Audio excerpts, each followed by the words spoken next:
कहानी की शुरुआत 6 आदमियों के एक ग्रुप से होती है जो कि एक प्लेन में बैठकर कहीं जा रहे थे। दरअसल ये लोग कहीं घूमने गए थे, लेकिन इनके एक साथी की आंख में इन्फेक्शन हो गया, जिसकी वजह से इन्हें वहां से वापस आना पड़ा। इनका जहाज एक समुद्र के ऊपर उड़ रहा था और खराब मौसम के कारण इनका पायलट रास्ता भटक गया था। पायलट का नाम जॉन और उसके साथी का नाम मैक्स था। उन दोनों को ही समझ नहीं आ रहा था कि वो कहाँ जा रहे हैं और उन्हें चारों तरफ सिर्फ समुद्र ही नजर आ रहा था। आगे हम देखते हैं कि इस समुद्र में एक ऐसा टापू भी था जहाँ पर सिर्फ लड़कियां ही रहती थीं। ये लड़कियां जवान और बेहद खूबसूरत थीं। उधर वो जहाज लगातार आगे बढ़ रहा था, पर क्योंकि वो लोग काफी देर से यूं ही भटक रहे थे तो उनके जहाज का फ्यूल भी खत्म होने लगा था। यहाँ तक कि जहाज का कंपास भी खराब हो चुका था और उनका रेडियो भी काम नहीं कर रहा था। जॉन को पता था कि ये जहाज ज्यादा देर तक नहीं उड़ सकता, इसलिए वो उसे किसी भी जगह पर लैंड करवाना चाहता था। इसी बीच विल नाम के एक आदमी को एक टापू नजर आता है, जिसके बाद जॉन जहाज को उसी टापू पर लैंड कराने का फैसला करता है और ये वही टापू था जहाँ पर वो लड़कियां रहती थीं। अब वो जहाज जैसे ही उस टापू पर उतरता है, वहाँ पर 2 लड़कियों को उसके बारे में पता चल जाता है, जिसके बाद वो जहाज समुद्र में उतर जाता है। तभी उसे देखकर कुछ लड़कियां किनारे पर पहुंच जाती हैं। उधर वो जहाज भी तेजी से किनारे की तरफ आ रहा था और वहाँ वो लड़कियां छुपकर उस जहाज को आते हुए देख रही थीं और तभी उनके देखते ही देखते वो जहाज किनारे पर पहुंच जाता है। फिर किनारे पर आते ही सबसे पहले डैनी नीचे उतरता है और उसके पीछे पीछे माइक उतरता है। अब नीचे आते ही डैनी आसपास देखने लगता है। उधर स्टू, जिसकी आंखों पर पट्टी लगी हुई थी, वो भी उनके पीछे पीछे नीचे उतर गया था। उन सभी को लग रहा था कि इस टापू पर जरूर कोई तो रहता होगा और वो इनकी मदद जरूर करेगा। उधर डैनी अभी भी इधर उधर देख रहा था और तभी वो एक पिग को देखते ही उसे गोली मार देता है। थोड़ी देर बाद रात हो जाती है और सभी लोग किनारे पर ही सोने का फैसला करते हैं। वहीं डेव बाथरूम करने के लिए जब एक कोने पे जाता है तो वहाँ पर उसे एक इंसानी खोपड़ी नजर आती है, जिसको देखकर वो जोर जोर से चिल्लाने लगता है। तभी उसकी आवाज सुनकर उसके सभी साथी उसके पास आते हैं, जहाँ उस खोपड़ी को देखकर सभी को लगता है कि यहाँ पर आदिवासी हो सकते हैं और उन्होंने ही किसी को मारा होगा। अगली सुबह टापू पर हम डायना नाम की एक लड़की को देखते हैं जो कि प्रार्थना कर रही थी। उसके पास और भी लड़कियां बैठी हुई थीं। दरअसल वो उनकी देवी से कह रही थी कि टापू पर कई सारे आदमी आ चुके हैं और अब सिर्फ तुम ही हो जो उनसे हमें बचा सकती हो। हम देखते हैं कि डायना इन लड़कियों के ग्रुप की मुखिया थी। उधर विल और मैक्स एक टीम बनाकर पीने का पानी ढूंढने लगते हैं। वहीं एक टीम माइक और डैनी ने भी बना रखी थी और ये दोनों भी पीने का पानी ढूंढ रहे थे। और वहीं जहाज में केवल डेविड और स्टू ही बचे थे। अब वो दोनों बातें कर ही रहे थे कि तभी एक आदि मानव उनके पास आता है और डेविड उसे देखते ही गोली मार देता है। उधर विल और मैक्स आगे बढ़ रहे थे कि तभी उन्हें एक फ्लेयर गन की आवाज सुनाई देती है। दरअसल ये फ्लेयर गन डेविड ने चलाई थी। इसी दौरान विल और मैक्स की नजर एक लड़की पर पड़ती है जो कि डरकर भाग रही थी, क्योंकि उसके पीछे एक आदि मानव पड़ा हुआ था।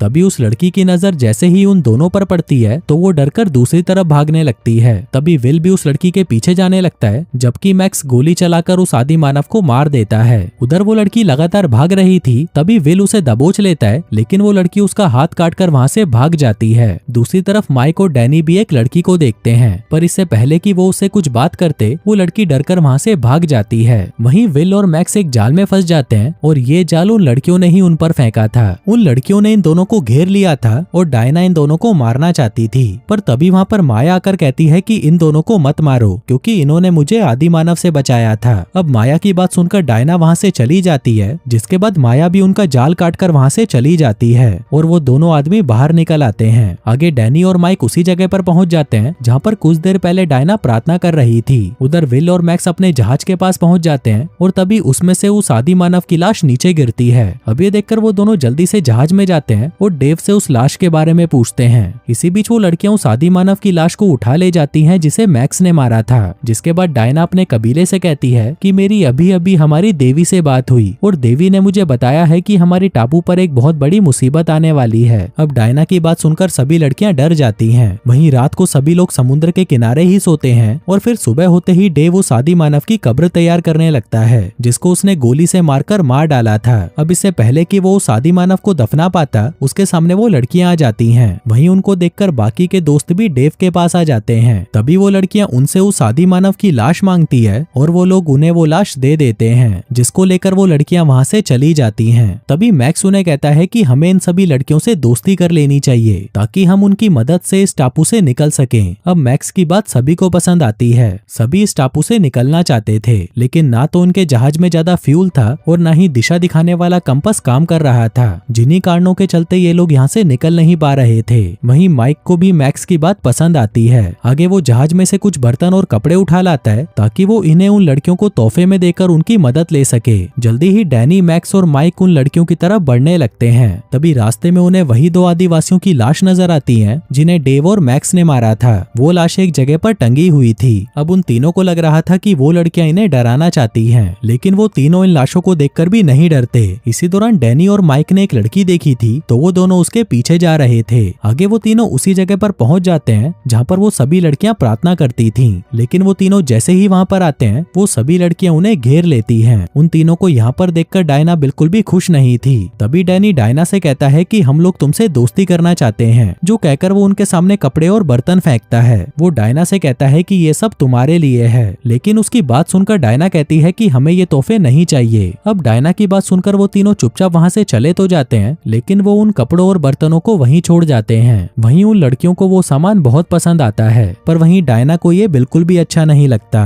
कुछ देर बाद हम माया को देखते हैं जो कि नए कपड़े पहनकर मैक्स के पास आती है। वो डायना को बताए बिना ही मैक्स के पास आई थी। दरअसल मैक्स ने उस आदिवासी से माया की जान बचाई थी, इसलिए माया को मैक्स पसंद आ गया था। आगे मैक्स उसे कॉफी पिलाने की कोशिश करता है। माया ने कभी कॉफी नहीं पी थी, इसलिए वो उसे पसंद नहीं आती। कुछ देर बाद सभी लड़कियां प्रार्थना वाली जगह पर इकट्ठा हो जाती हैं। इसी दौरान माया सबको बताने लगती है कि मुझे मैक्स से प्यार हो गया है, पर इसी दौरान वहाँ पर डायना आ जाती है। वो सबको बताती है कि मेरी अभी अभी देवी से बात हुई है और देवी ने मुझे कहा है कि हमें उन आदमियों से दोस्ती कर लेनी चाहिए और उनकी मदद से इन आदिवासियों को खत्म कर देना चाहिए। फिर जब हम उन आदिवासियों को मार देंगे उसके बाद हम उन आदमियों को भी मार डालेंगे। वहीं डायना की बात सुनकर सभी लड़कियां हैरान हो जाती हैं, क्योंकि वो सभी लड़कियां तो उन लड़कों के साथ दोस्ती करके उनके साथ इंटीमेट होना चाहती थीं। लेकिन डायना की बात सुनकर वो सभी लड़कियां दुखी हो जाती हैं। कुछ देर बाद डैनी और मैक्स किनारे पर बैठकर बातें कर रहे थे। इसी बीच 2 लड़कियां उनके पास आती हैं और उनसे बातें करने लगती हैं। वहीं विल समुद्र में मछलियां पकड़ने की कोशिश कर रहा था। तभी उसको देखकर एक लड़की उसके पास आती है और ये देखकर डैनी भी उस लड़की के पीछे आ जाता है। उधर मैक्स के पास माया अकेली बैठी थी और तभी मौका देखकर मैक्स उसे किस करने लगता है। अब किस करके माया को भी बहुत अच्छा लगता है तो वो मैक्स को फिर से किस करने लगती है। इसी बीच डेव किनारे पर टहल रहा था।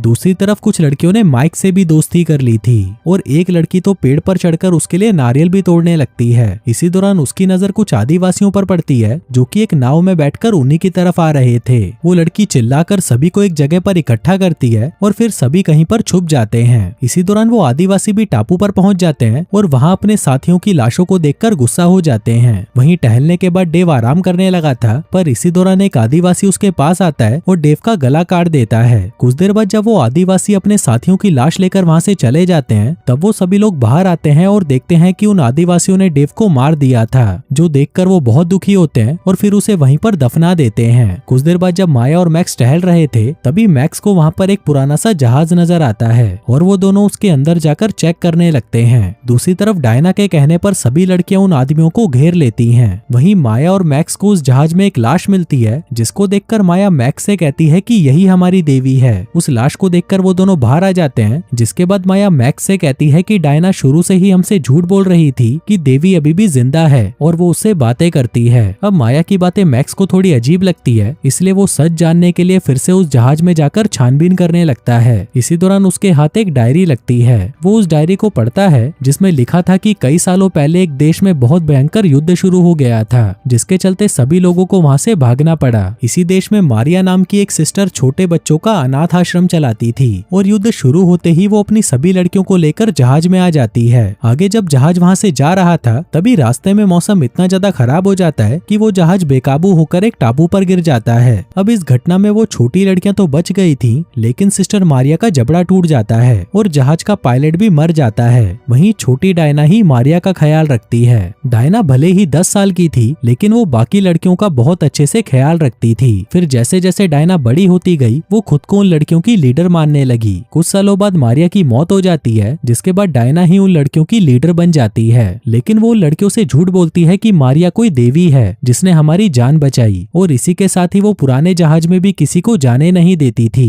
वो लड़कियों से झूठ बोलती थी कि देवी उस जहाज में जिंदा है और वो सिर्फ उसी से ही बात करती है। अब पूरी डायरी पढ़कर मैक्स समझ जाता है कि डायना एक पागल लड़की है। इसी दौरान उसे वहाँ पर दिशा दिखाने वाला कंपास भी मिल जाता है। दूसरी तरफ वो लड़कियां सभी लड़कों के हाथ बांध रही थी। तभी डायना कहती है कि हमें इन्हें उन आदिवासी कबीले के हवाले कर देना चाहिए ताकि वो कबीला कभी भी हम पर हमला ना करे। इसी बीच मैक्स भी वहाँ पर आ जाता है और सभी को डायना की सच्चाई बता देता है, जिसके बाद वो सभी लड़कियां मिलकर डायना को मार देती हैं। फिर अगली सुबह वो सभी मिलकर उस टापू से निकलने का फैसला करते हैं। वहीं मैक्स के पास कंपास था जो बता रहा था कि पास में ही एक और टापू है, लेकिन जैसे ही ये लोग वहाँ से जाने लगते तभी आदिवासी कबीले उन पर हमला कर देते हैं। वो लोग उन्हें रोकने की बहुत कोशिश करते हैं, लेकिन मैक्स और उसके साथी वहाँ से निकल जाते हैं। फिर कहानी के अंत में हम देखते हैं कि वो लोग उस टापू पर पहुंच जाते हैं और दोस्तों इसी के साथ ही ये कहानी यहीं खत्म हो जाती है।